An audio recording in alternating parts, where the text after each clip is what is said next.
Welcome back to the Nullified Tech channel here on YouTube, where we've got the TNT takes for you on Survivor 43, Episode 8. That's right, I'm your host, Chris, and with me is my co-host, Jake, as always. But we're also joined by a friend of the channel, someone that I believe I haven't spoken to in a while, maybe about 4, 5, 6 weeks, but Drew from the Angelcake Entertainment channel, who normally focuses mainly on the challenge content, is here to tell us what he thinks of Survivor 43 and more specifically this episode. Drew, welcome back to the channel. Thank you for having me. I'm excited to talk about a show slash a season slash an episode I've not talked about with anybody else, so I'm very excited to be here. Very excited to have you. Very excited to hear what you think of the season. But before that, I want to go over to Jake. Jake, how are you doing? How's things on your end? How's the studies going? It's been going along. I'm glad that I have someone else here with me to deal with you, Chris. Not just by myself for once. Yeah, everything's good over here in America. You know, election stuff. Drew knows. Midterms, pretty stressful stuff, but looking good. Yeah. And also welcome to everybody here in the live stream. I know it is evening over there in the United States right now, sort of midday here. Chris, welcome back to the live. So happy to be able to catch one of your lives again. I know I've been horrible at the times because it sort of have fitted around my schedule a little bit more, which isn't the greatest for the USA, but I always appreciate all the comments, Chris, that you leave after the videos and also still watching it after the lives are done. Dolores, hello. And Deanna, hello. And also Lovable Nikki and Christian. And Christian, starting it off with some hot tea here or hot take. Another vote for Out for a Woman. Unfortunately, yes, we'll definitely get into that. A lot of women have been eliminated early on in this Survivor season. But Drew, before we get into all of that stuff, you just mentioned you haven't spoken to anybody about Survivor 43 as of yet. You haven't been able to get your thoughts out there. How are you feeling about this season as an overall? Are you high on it? Are you low on it? How does it compare to other seasons that have taken place in the near era, like 41, 42, and now we've got 43? I feel like this, I don't know what it is about this season, but I've been more casual with this season. I don't know if it's because of the new challenge season starting, but with this season, I haven't been able to feel like I dive completely headfirst into this season. I think it has a lot of interesting characters. I like some of the stuff that they've changed since 41 and 42 after hearing some of the audience's critiques about it and trying to go differently with it. But it's just like, I don't know if it's because of my experiences with 41 and 42 and not being super high on those two seasons that coming into this season, I was like, all right, I'm going to take a little bit more of a back seat to it. And I've just been super casual. I think I missed like an episode one week and I kind of just was like binging them instead of keeping up with it week to week. But I thought with this episode, it started ramping up a little bit more to the point where I'm like, okay, this is where I feel like the season is finally maybe kicking off. Maybe this is where it really I can finally sink my teeth into it. I don't know. I've read somewhere that it's like some people are kind of criticizing the editing style, how they're portraying the stories of the players. But so far the season has been decent, has been good, has been like a normal Survivor season, in my opinion. I don't know what it is. I just haven't been able to dive headfirst into it, though.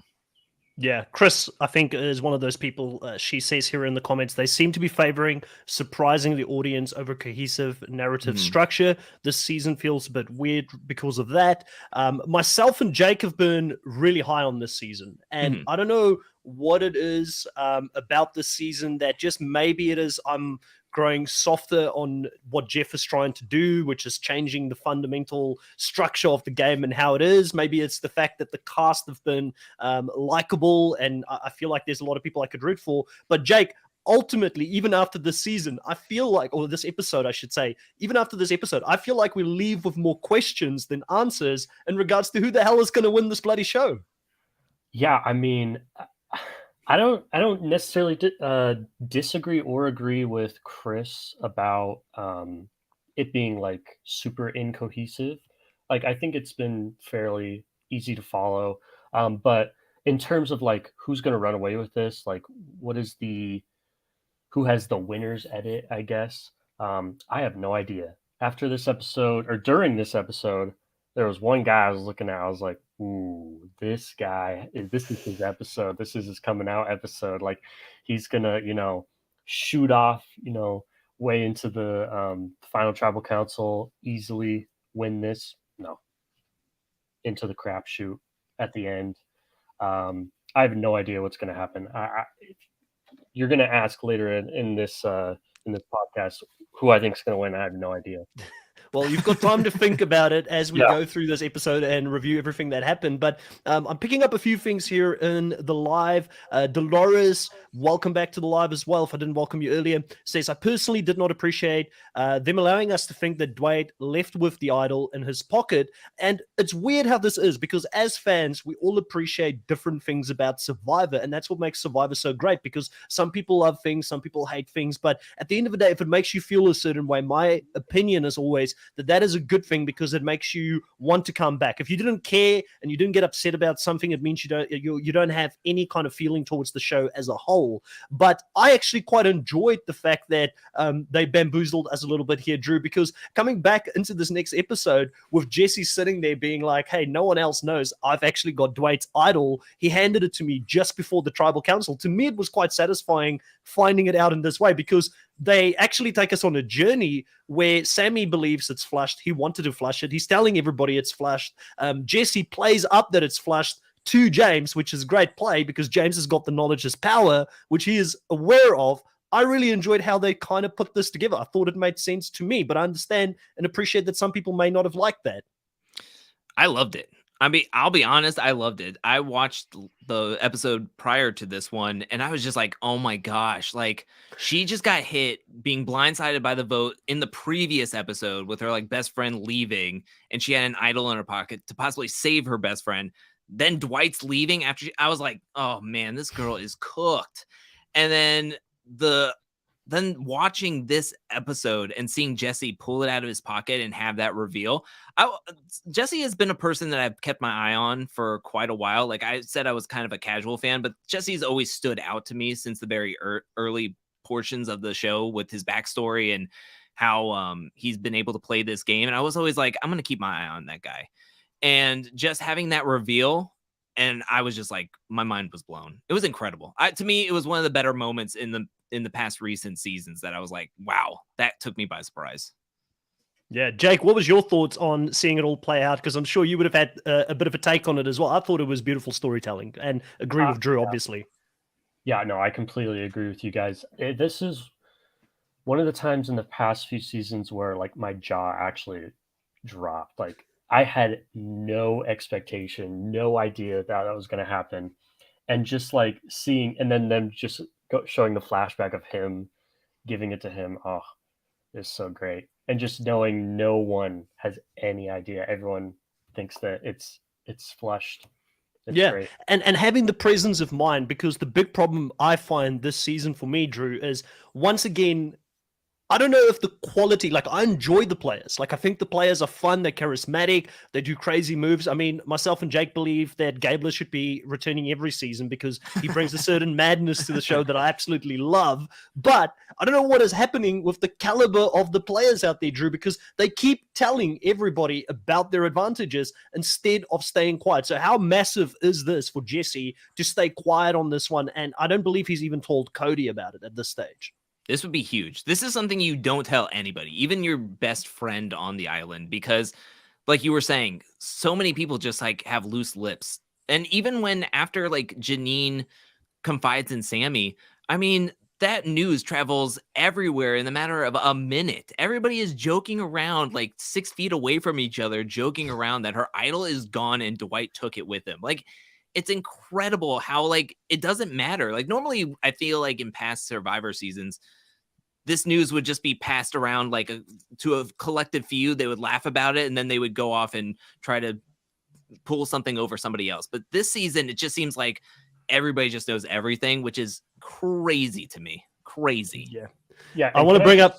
I just want to bring up before you, and I will come back to you, Jake, because you've got a thought. So hold on to that thought. Flynn Masters bringing up here, and I know this will go over your head, Drew, a little bit, because he brings up Samantha Gash from Australian Survivor, Blood versus Water, and saying that Jesse pulled off a Samantha Gash. Now, I've got an awards ceremony planned for the end of the year for all Survivor seasons, where we're going to talk about which one of the seasons with the internationals were included in this is the best one so far this year. Who's the best player? What's the best move? Maybe Jesse and Samantha will be in those nominations for best move of the year, because very similar to Samantha Gash, Jesse does kind of indirectly steal Janine's idol here, which is very, very satisfying to see. Back to you, Jake. Can I just say how crazy it is that Dwight didn't tell Janine, "Hey, I actually gave the idol to Jesse. He has it now." Like, I don't know why he wouldn't, or even say it as he's out the door, saying like, "Dude, Jesse just stole the idol. He still has it. It's not with me." Like, I don't know. Maybe I'm crazy, but that's kind of seems like something you would tell. Yeah, well, here's the thing, right? Both myself and Jake, Drew, we're not big fans of the knowledge is power. We think that it's way too powerful. It's not a great twist to have in the game. But playing devil's advocate here, is the knowledge is power a good thing because it's creating this chaos right now and people are trying to work around it? I'm almost thinking now that if we see these kinds of crazy happenings with people handing idols to each other and it landing in a different person's pocket that really never should have had that idol in the first place, maybe the knowledge is power is not such a bad thing. I don't know. Dare I say it? I think it's interesting. It's an interesting twist, but I don't know how well it can work going to season. I feel like maybe this is the last season they could use it. But I think they're trying to make everybody hold on to their advantages and keep quiet about them. But it's not working. It's just making them swap around idols. And doesn't Jesse have now Cody's idol because of that? Or did he give it to him before this or before? He's got Cody's idol. So he's got Cody's idol. Cody has not asked for the idol back at this point. So if Jesse wanted to be really cutthroat, he goes and sides with someone else, gets Cody voted out, and he's got two idols in his pocket, Jake, making him possibly the most dangerous player in the game. And my eyes are right back on Jesse at this point because I kind of feel like this episode raised him back up in the sort of stocks as maybe the person to watch out for the rest of the season. Yeah, I like Jesse a lot. I think that theoretically he is doing really well, but I always come back to, it seems like he kind of defers back to Cody every episode. Like he wanted Noelle, but Cody was like, no, we need to get Dwight. And he just went along with it.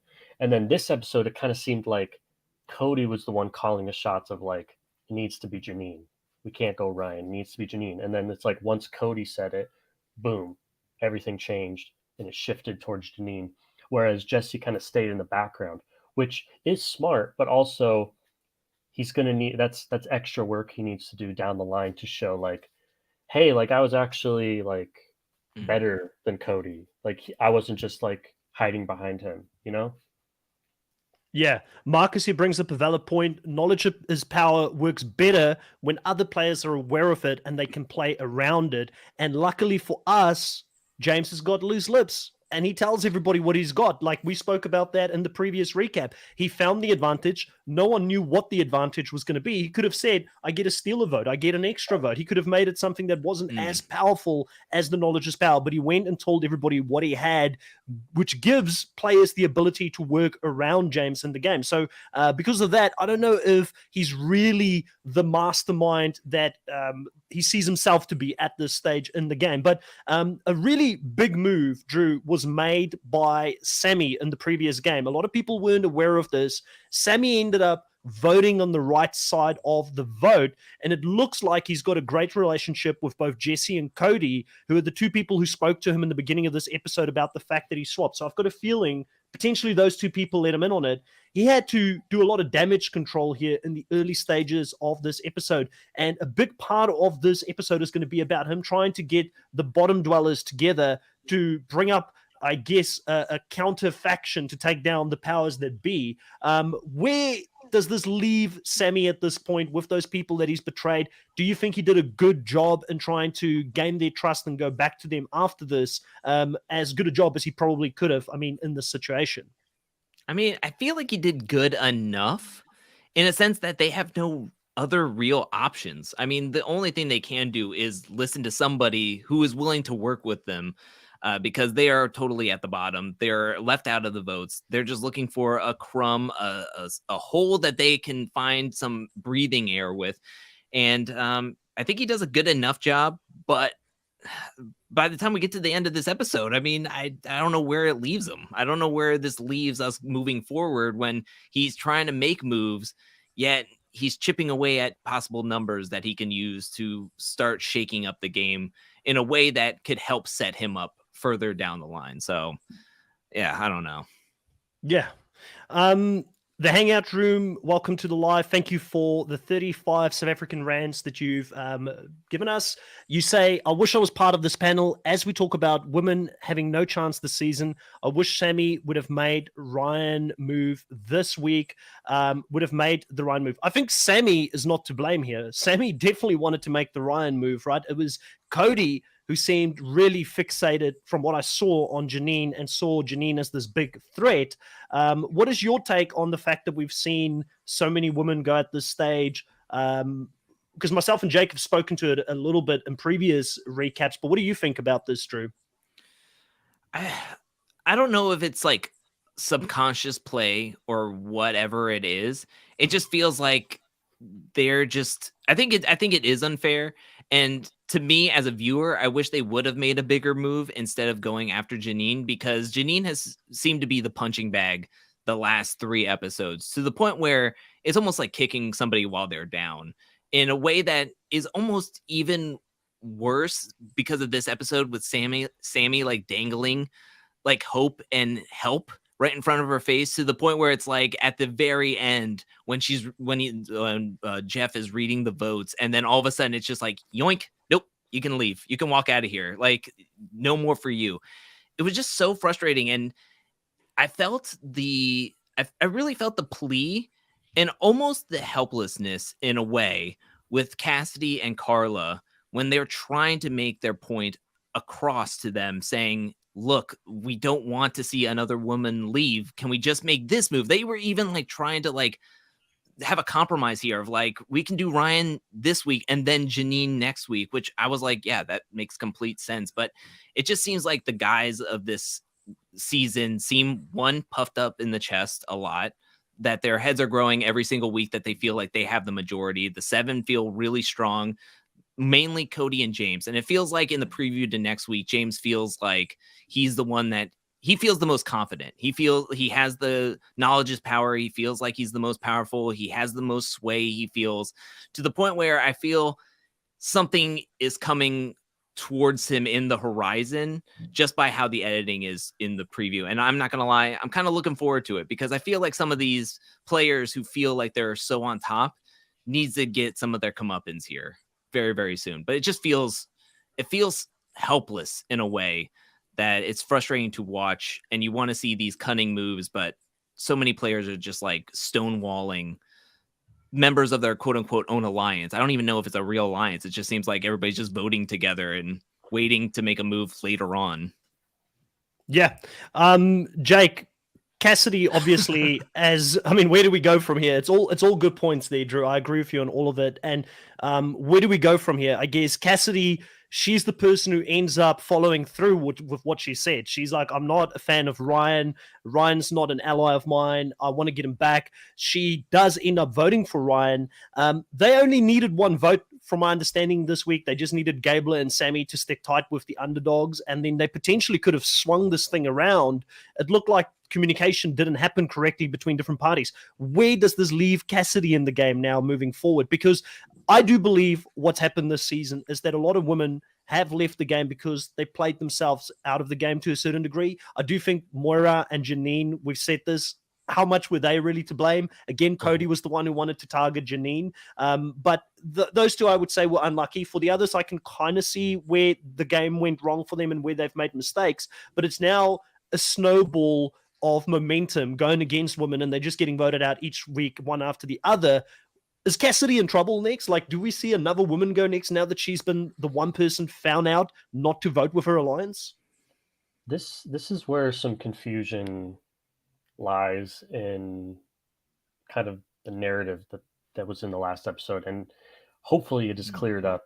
Because what was the communication between Cassidy, Janine, Owen, Sammy? Like, did they even know that Cassidy was planning on voting for Ryan?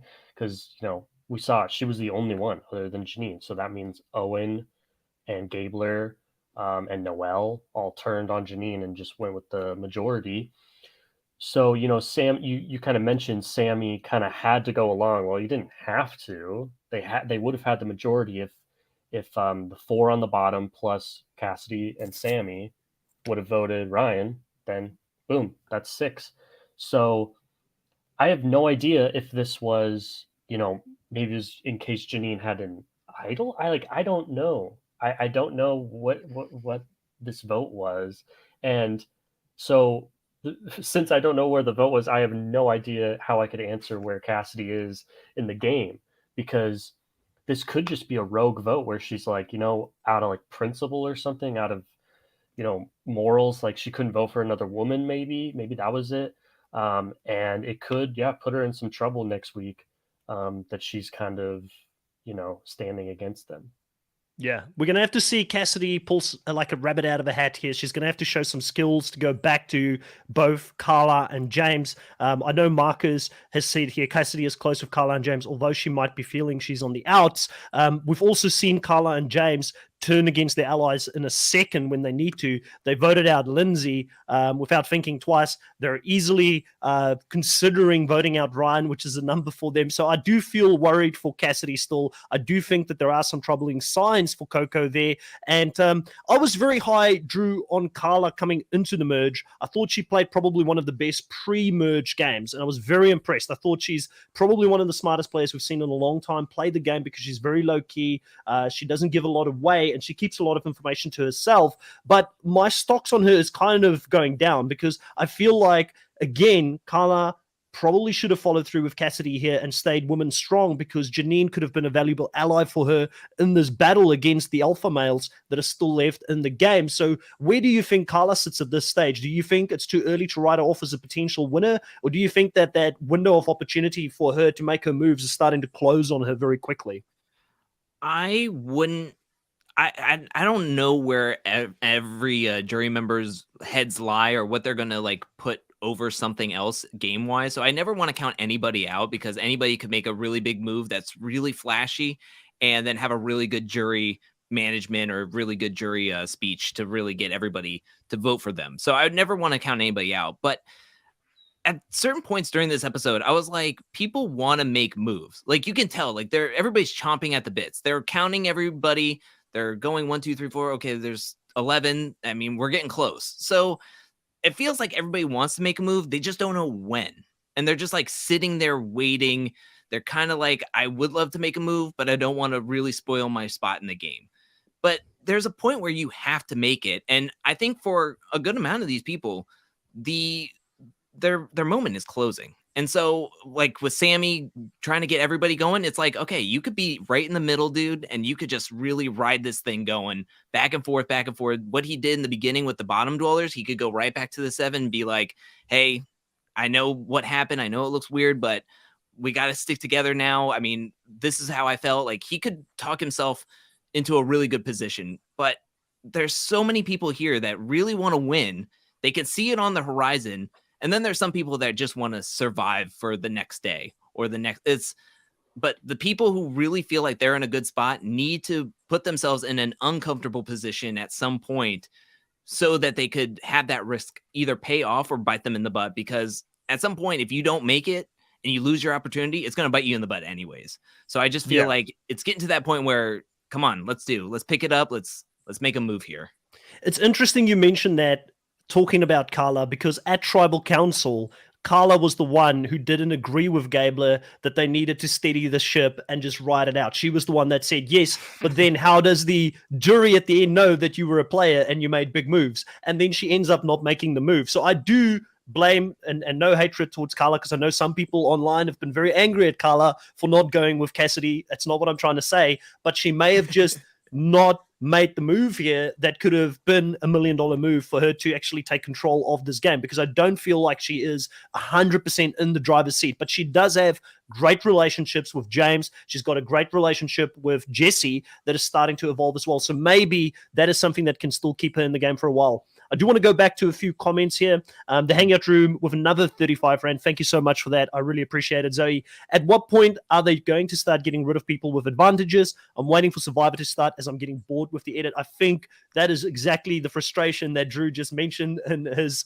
bit of a rant there as well. Marcus says Janine is also a dangerous player if you keep her as an underdog who looks favorable with the juries, whereas Ryan is a GOAT locked into a final 3 spot. And I think someone else also mentioned Gabler somewhere. I think Ryan is a better GOAT than Janine, as he's part of the majority in a meat shield.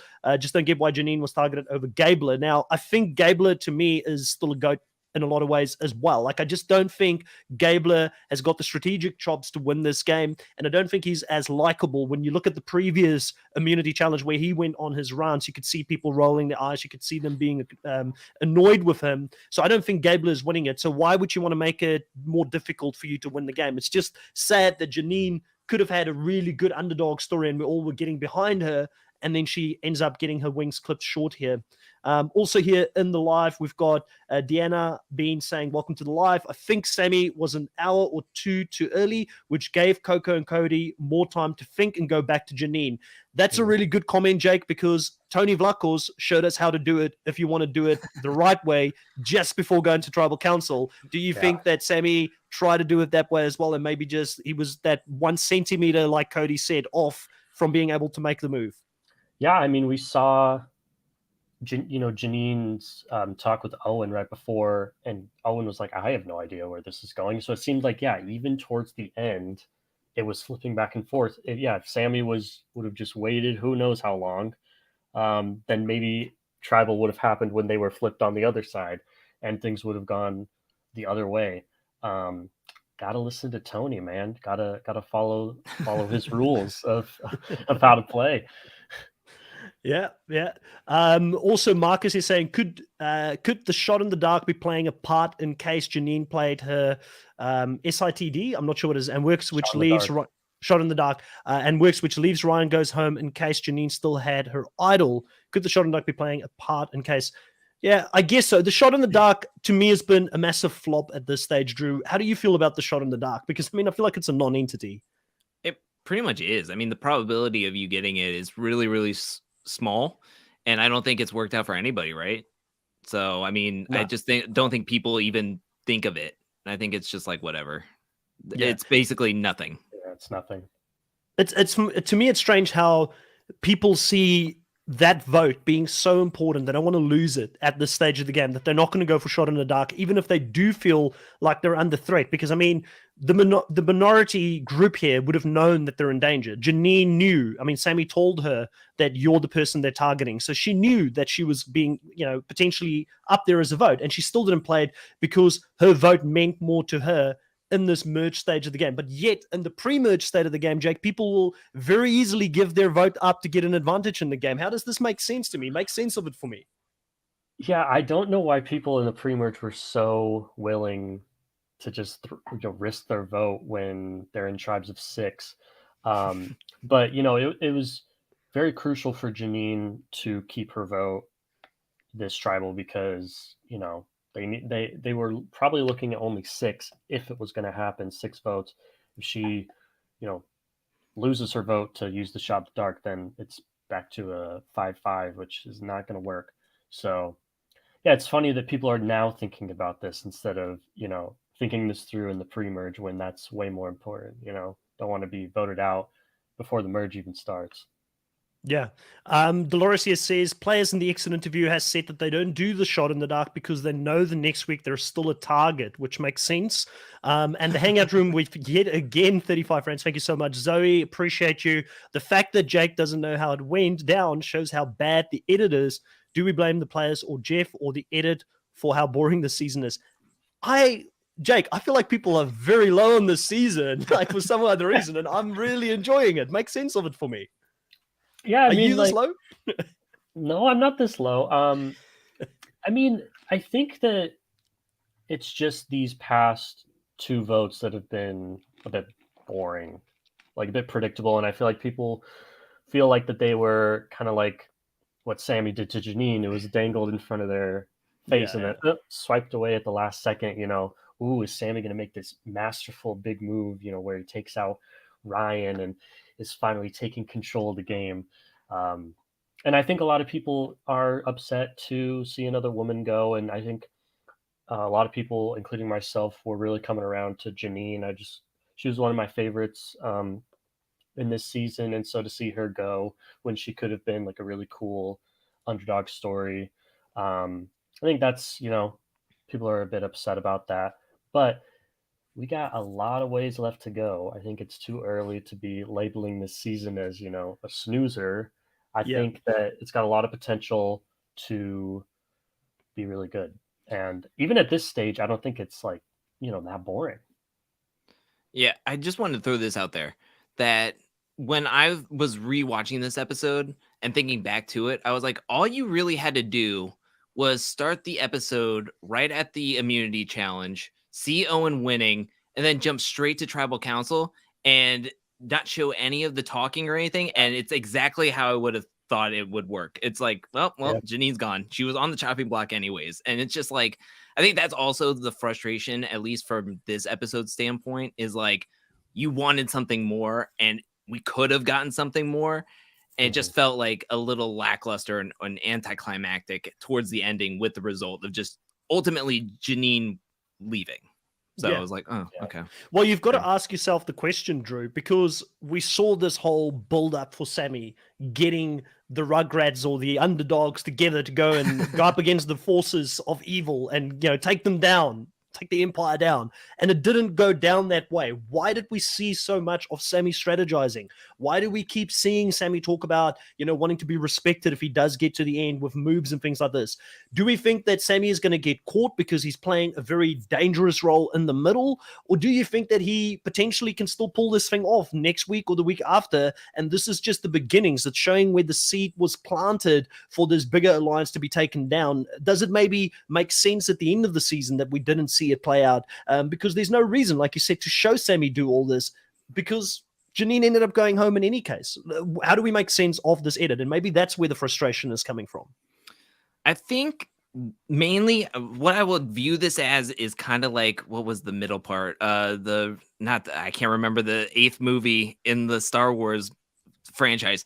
But anyways, not the Rise of Skywalker, but the Return of the Jedi, Rise of the Jedi. Last Jedi, I think. Last Jedi. There it is. This episode was more like the Last Jedi in the sense that I think it was showing how the cracks in the 7 were and how on thin ice that they are with each other. Like Cassidy is pushing back. Carla wants to take out Ryan. Sammy wants to make up these big moves. Gabler is hanging out with Ryan, trying to just find a spot to hang out with and get a little bit of reprieve. I think it is just the bridge movie that when you're watching it, you're like, oh my gosh, nothing really happens in this movie. Now it's all build up for the 3rd movie that we knew was coming and was already in pre-production and post-production and everything. So I think what Sammy was saying in the tribal council where he was like, it's going to be like Civil War up in here and it's going to change drastically in the next coming time. And it's like, I think they kept it in the edit because it's going to happen that way. I mean, you could already tell the fractures. It just wasn't going to happen this episode. So I think that's where we're trying to see in this edit where they were trying to foreshadow that and make it exciting for an episode that is ultimately not as exciting towards the end when Janine ultimately leaves.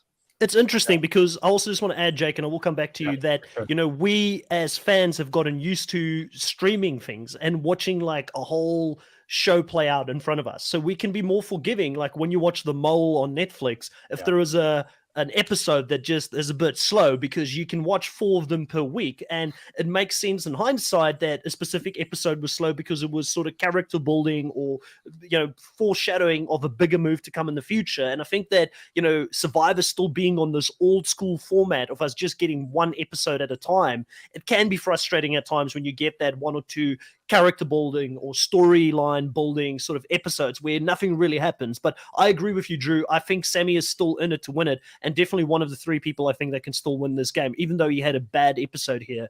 Jake, you were going to say?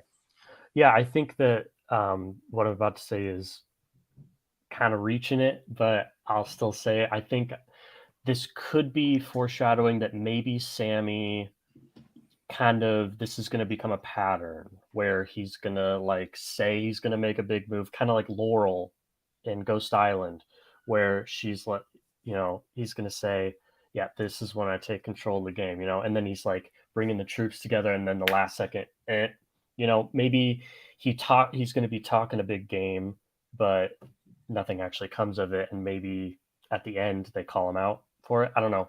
There's one person I can think of, Jake, that reminds me of, for those that have watched Survivor South Africa, Mike Fenter from Island of Secrets, also a young guy, also a 21-year-old guy who saw the writing on the wall like moves before he got voted out, and he was like, I'm going to make a move at the right time. I'm going to get the counter alliance going, and never did, and then ended up getting snuffed before he could even reach the final. And I hope that's not Sammy's storyline, because I actually really like him. He was one of the people coming into the season that I was extremely low on because I thought he was too confident, but both of us, and he's impressed me a lot. He's definitely more mature than what we thought coming into this season. Hangout room here again with another 35. Thank you so much. Zoe says, please like, comment, and share the video to grow the community. Check out everyone else's channel and support. Night, everyone. Good night over there. You're up very late for South Africa, so go and have a sleep, and thank you so much for your support. So yes, please, everybody, like, comment, and subscribe to this video. Make sure to also check out the Angelcake Entertainment channel on YouTube, where Drew talks about the challenge and other TV shows that he watches, also reality TV. If you like his vibe, if you like what he's bringing to this podcast, there's a lot more of that on his own channel, so go check that out. So quite a few people have commented as well since then. We had here in this year, the people who truly hate it are just crazies on Twitter who hate seeing women go. As Flynn Masters comment, I think there's a little bit of that, and there is a little bit of us. Like, I don't like buying into any agenda being pushed on me, but it is sad kind of to see some of them go without a resistance being put on. So I think it's a bit 50-50, Flynn, but I get what you're saying. Pushing any sort of agenda too hard, like not this season. Not this season, I don't think. Yeah, I think it was just, Cassidy and Carla don't want that to happen to them. Mainly Cassidy, I think, is upset about it, which I totally get, Yeah, okay, I get what Flynn says. So, I mean, this is the problem with reading one comment at a time, right? So sometimes you don't see the full story. So he said, not at all, but he says it's crazy to call it the worst season, which I agree. It's definitely, this is not the worst season of Survivor. We've seen a lot worse seasons to Survivor than this one, right? Fury Tiger, also back in the live. I haven't seen you in a while, Fury Tiger. Welcome back to the live. Says, hey guys, greetings from the UK. Jesse and Carla at the final tribal council as their only players that can keep an idol secret. And it's true. They're the only ones that have so far. But I'm worried for Carla because I don't know if you know this, Drew, but there was a secret scene that we didn't get to see about an episode or 2 ago where Carla spoke to Gabler and made up a fake story about the beads because everybody knew that's how they got the tribal alliance or the tribal immunities. And she made up this fake story to say that Lindsay was voted out with the idol. So Gabler is someone who knows how that happened. So he could easily go and talk to other Coco members and they could be like, no, that's not true. And I'm worried for Carla that her secret idol is maybe not as secret as we think. Gabler of all people. Like, my gosh. Yep. He's definitely not the person you want to trust when it comes to that. Also wanted to say there's another person that is still in the running. Jake knows my love for this character. I've been supporting him from the start. I think I'm the only one that still thinks he's got a very, very, and I will say very outside chance of winning this season. But we got some personal content for Owen, Jake. And we got to understand a little bit where he comes from, being from a family, had white parents that adopted him. He felt like, growing up being Asian, I don't know where in America he is from, he felt out a lot of the times at school. And, again, it's bringing up those memories of him being in middle school, trying to find friends to play with on the playground, and he's struggling to find his people. But Owen has had a massive edit from the start. I don't feel like we've ever gone away from Owen's story or his thoughts in the game. Do you think Owen has still got this outside chance? Do you like the fact that we're starting to see some personal content for him? Because there isn't that many people we've been able to really get to know on a personal level outside of the game, and that's normally a sign. It's so tough because personal content is good, obviously. I think that you can't win without having your little dedicated segment, but also I think that these last few episodes made me high on Janine because she was getting a lot of content, maybe not personal, but like they were really focusing on her. And I think it was more so, they just gave her due diligence, gave her flowers, since they knew that she was about to be voted out. So I hope that's not what is happening with Owen, where he's just going to get taken out next episode, and they just wanted to give him his nice little personal content the episode before. But I mean, I really like Owen, but it just seems like he's just not in it. Like he's just not, you know what I'm trying to say? Like Janine was kind of fighting hard, it seemed like, last episode. But with Owen, it just kind of seemed like he was waiting for it to come to him with Sammy. And I think I want to see more like fight in him. I get it. He's a more passive game player. But the one thing, Drew, that we have to give Owen credit for is that some people, when the pressure is on, they crack, they can't perform. But he does perform this episode because he knows he's under pressure. He knows James wants to target him. And James says to him when they get this option, which is really a non-option for those that are not in the power, that James says to him, hey, you're safe. You can sit out. Come, let's get the food. And Owen is like, I don't believe you, buddy. I'm going to go for the win. And he clutches it out. He does a buzzer beater right at the end, and he gets the immunity. So respect on Owen's name. Maybe he fights in a different way, and his way moving forward may have to be winning a lot of immunities. Yeah. I mean, I think it's positive in the way that he got his own content bubble on an episode that he won the challenge and needed to win the challenge because his name was up there. I was kind of interested with Ryan getting his own segment as well, and his name was kind of thrown out there and possibly going home in a roundabout way. I really thought he was going to go home, honestly, because of the whole like fishing. Everybody put so much on like talking and the social contracts at tribal council that I was like, oh, this dude's he wasn't even at camp for like 9 hours. He was just swimming and getting fish, which is important, but I mean, he really, to me, I felt like he was putting it on cruise control. He put so much eggs into the Sevens basket that he's like, I got it. I'm good. I'm also feeding them. So if they get rid of me, they're done for. And to me, that is like, I don't know, kind of like the Jonathan vibe of it all. Like he just felt like he was the provider. He was the big, strong guy. Nobody can fend off or can live without him. And he was able to make it to the end, but without this intention to your game, the intent to win, the strategy is there.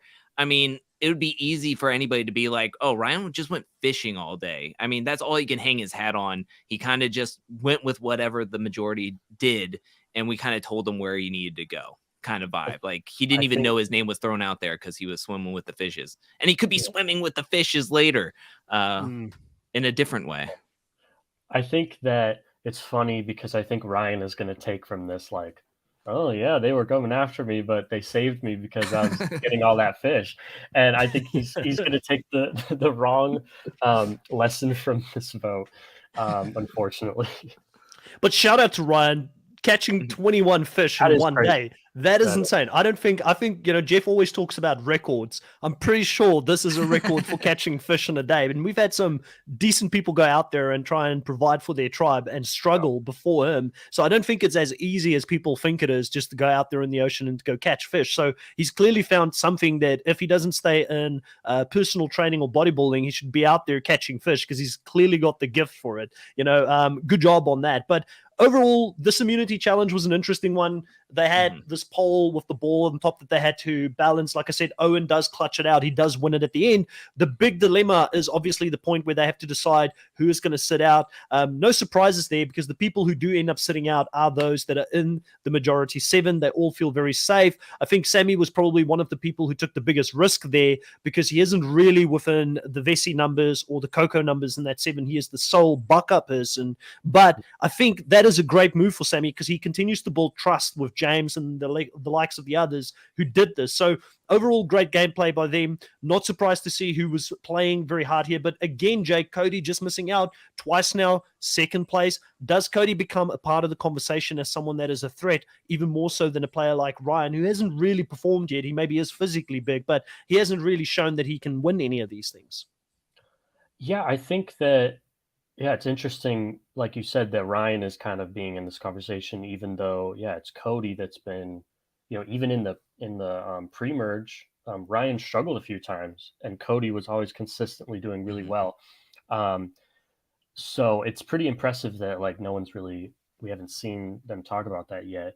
I think that he definitely could be in that conversation. I would be surprised if that was the reason they took him out instead of like, hey, isn't Cody kind of calling the shots right now? Seems like he really is. So I wouldn't be surprised if both of those together comes to be like, yeah, this guy's dangerous. It's a good point because this is twice now that Jesse has listened to Cody about where to vote because Jesse had his own plan to vote for Noel, the previous one. Cody convinced him to rather go for Dwight. And then in this episode, again, Jesse seemed kind of on board.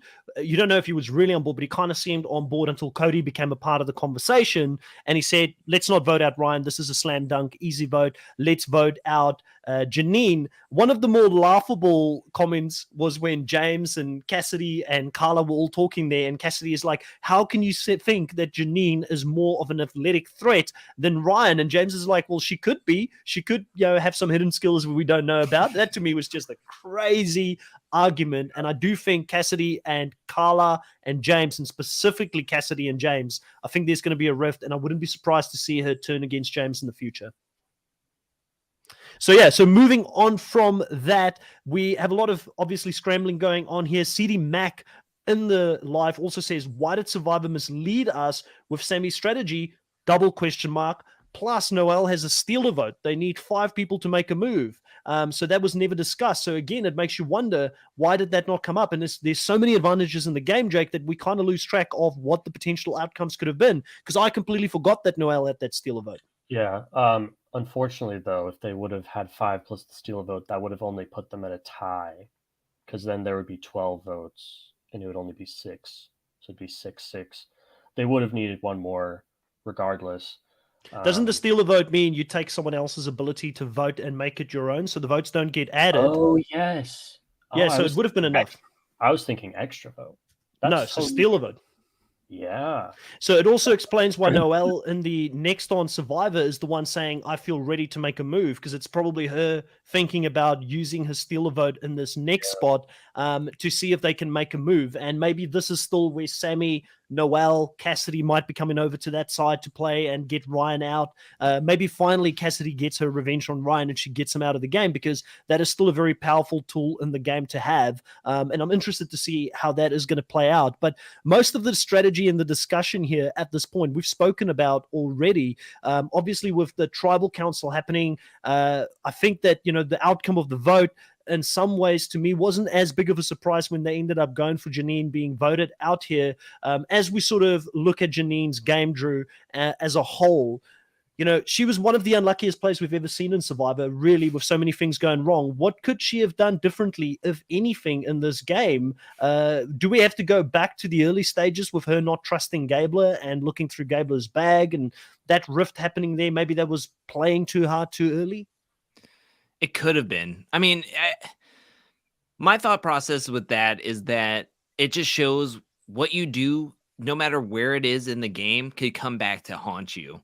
And to me, I think that ultimately could be trickled down to a poor mistake. Maybe it wasn't not going through Gabler's bag was the mistake, but going through it or feeling like we're talking about James having confidence in this game, Cody having confidence. I mean, over at their original tribe, she felt super confident with Moira and being able to look through his bag with anybody around. And that news got back to him super quickly. Like it didn't even 5 minutes later, he was being told that, oh, she looked through your bag and saw your advantage. It's like if she would have maybe done it with just her and Moira was like the lookout or something, and maybe it was just her around just looking it up instead of having multiple people around, I think it could have been a different strategy. But I just think that maybe they were putting too much numbers or faith into their own tribes, like original tribes number coming into the merge, which ultimately came back to bite them. And maybe they weren't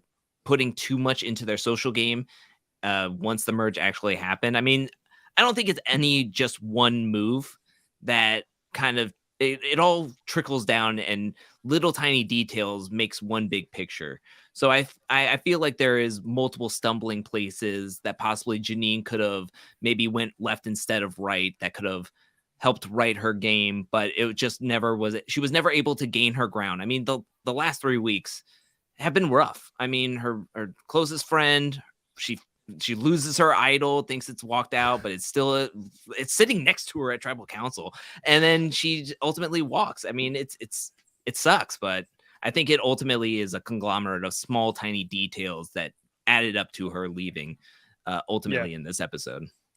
Yeah, really justice for Janine. I hope she gets another opportunity in the second chance season in the future. I just feel like so many things went so bad for her, and hopefully she showed early on that she has got the makings of a great player, I think. But like Jay here said, maybe one of those reasons that she struggled as well is because she listened to Ellie a little bit too much and going after Moira very early on in the game when she tried to have, and this has been a running theme throughout the season. It's like, hey, the women need to look after each other, and they keep voting each other out. So maybe that is ultimately going to be with no women left at the end, because it's been a running theme throughout this season so far, and they're going to look back at it as one of the big mistakes they made. Jake, let's get into who do we think is still in the running here. I know you said you were not sure. I'm hoping that for the 51 minutes that we've been talking, you've been able to gather your thoughts. If you had to nominate 3 people right now, who's in the driver's seat, and give us a very short explanation as to why you think these 3 people are still in the running, and I'll also go over to Drew after.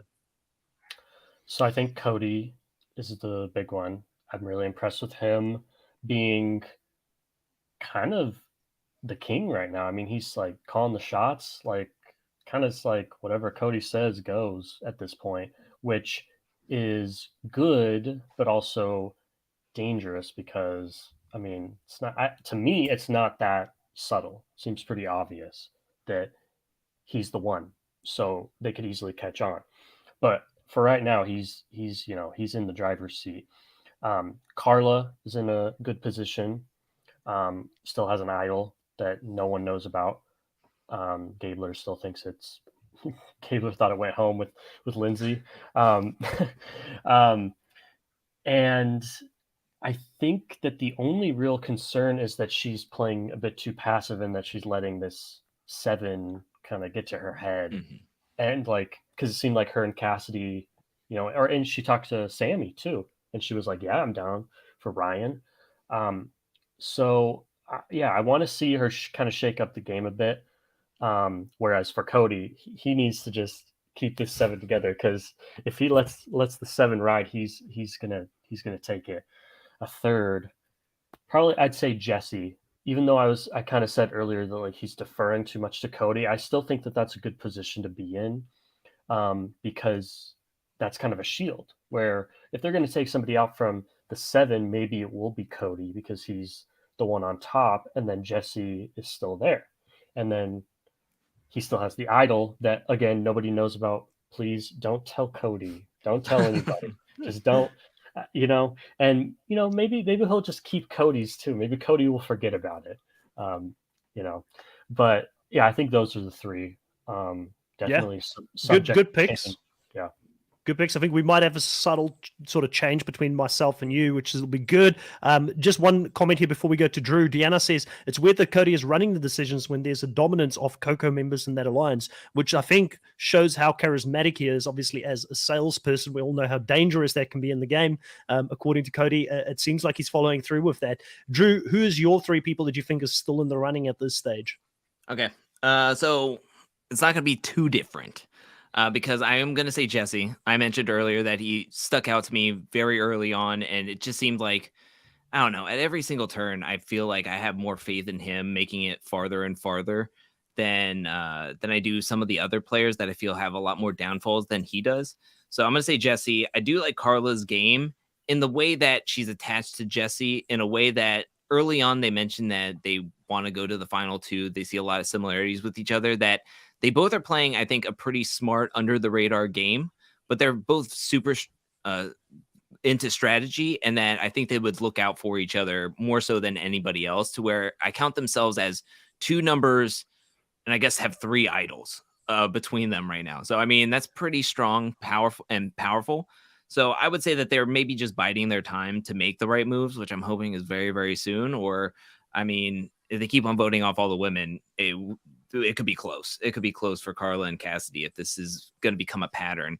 And I'm actually going to say, because I just want to be different, I guess, I'm going to say, I'm going to say for, I don't know who else I don't want to say Cody, because I feel like they're going to catch on to him quite quickly and quite early on. I don't know. I'm going to say Gabler.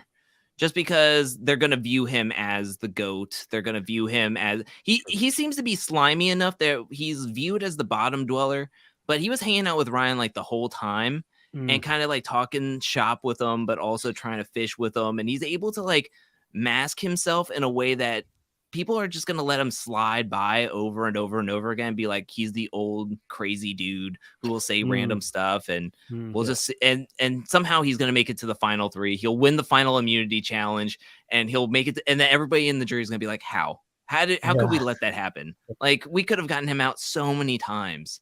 And he was even in the right side of the vote this time around. So, I mean, I don't know. To me, I just got a slimy feeling that he's just going to be able to, wiggle his way all the way down to the end. So yeah, that's I like that. I like that left field pick there, because myself and Jake started talking about Gabler last recap, and we were like, does Gabler have a chance at winning this thing? Like, is there like an off chance like he gets to the end and he actually wins this thing? I don't. My problem with Gabler and why he's not in my top three, he's had the consistent edit. He's had the story around him. He's had the confessional about only one player ever being older than 50 that has won this show. And he knows that. So he's going to have to play his game differently. So he is aware of his position in the game. And I do think he could articulate his game to an end jury very well. So I do think he's got an outside chance, but I don't have him in my top three at this stage. My top three, I think, after this episode, watching it twice, I really think Jesse is the hot favorite to win this season. I'm putting my backing behind him. I was doubting him for the previous two episodes because I thought he was doing some strange things and I didn't understand it.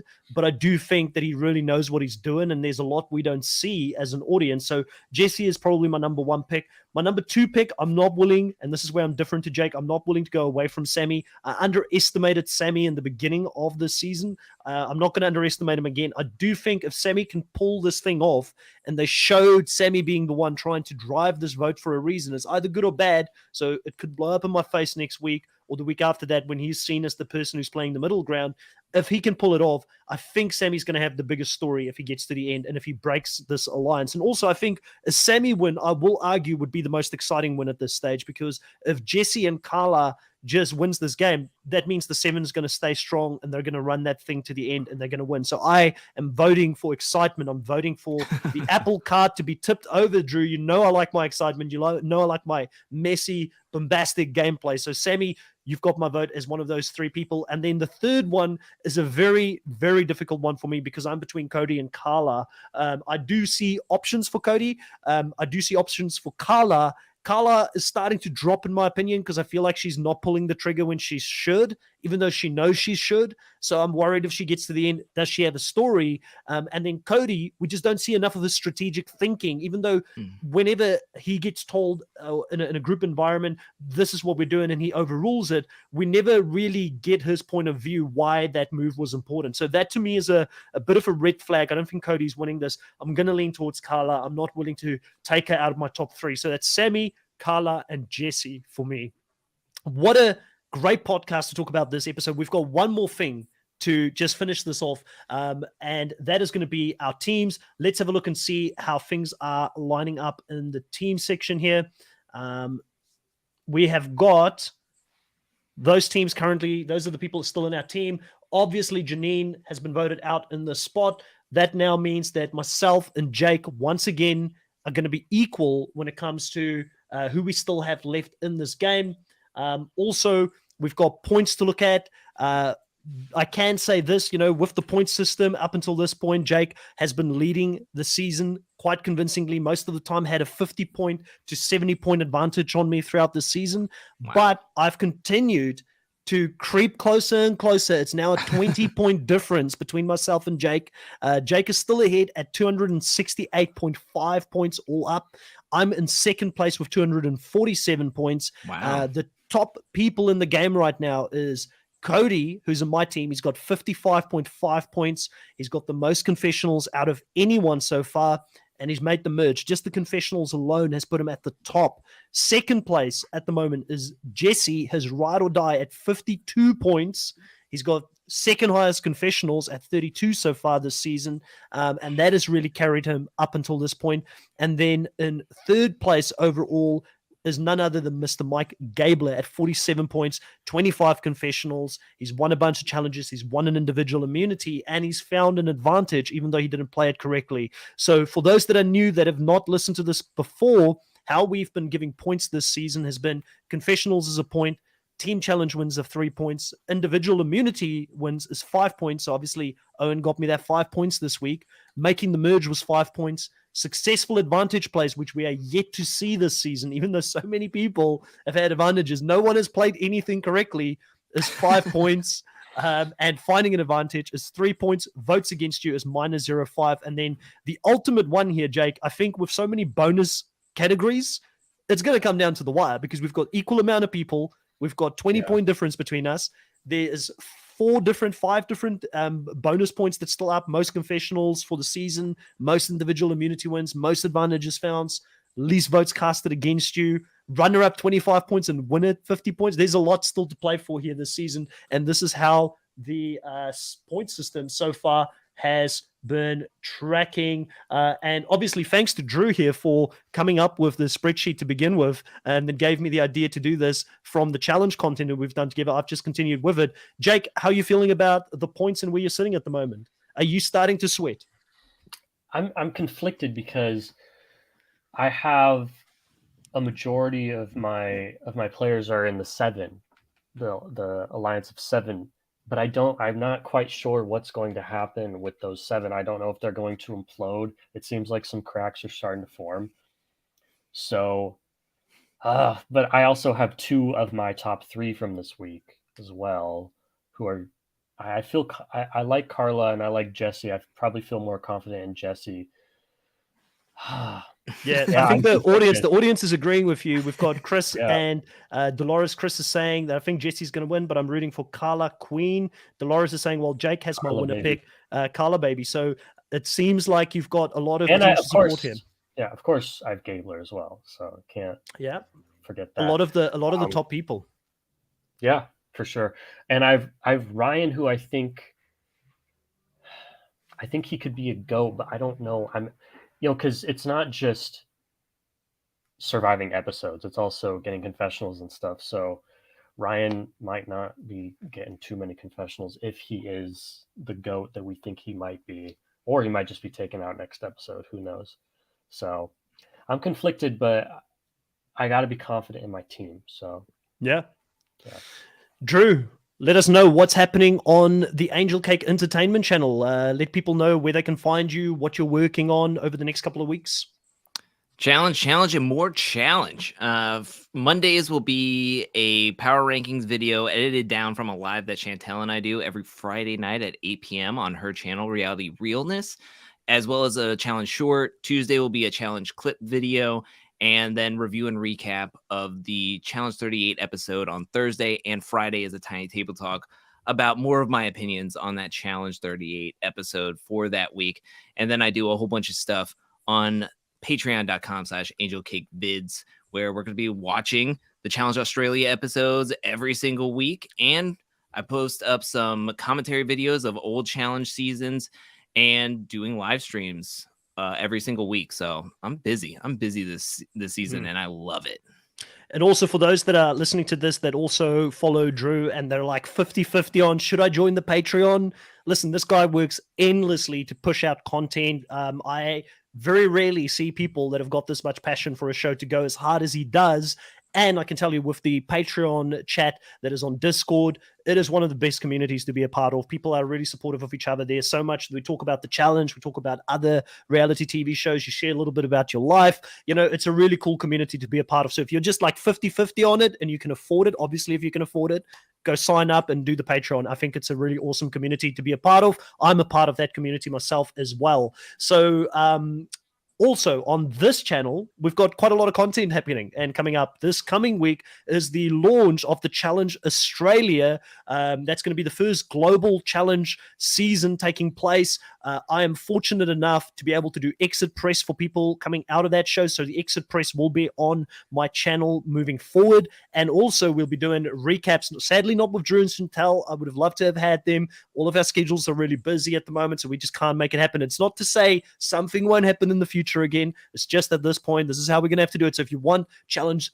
38 content, check out Drew and Chantel. They're doing great work there. And if you want Challenge Australia content, come and check out this channel because we're going to have some really good content here as well.